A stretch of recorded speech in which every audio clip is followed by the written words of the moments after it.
নমস্কার বন্ধুরা, আমি তো জানোই শখ করে মালার কাজ করতাম।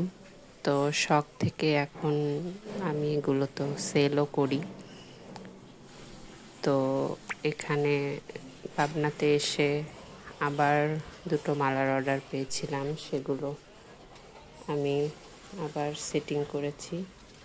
তো সময়ের অভাবে ছবি তুলতে পারিনি। এই গোল পেন্ডেন্টটা ছিল, আর সাথে দুর্গা পেন্ডেন্ট ছিল একটা। তো আমি আরও কিছু জিনিস অর্ডার করেছি, ক্লে। তো আমি কিছুদিন পরে ক্লের গহনা তৈরি করে তোমাদের দেখাবো। তো জানি না কতটা পারবো, চেষ্টা করব। ভালো লাগলে আমাকে জানিও। ভালো থেকো তোমরা, টাটা।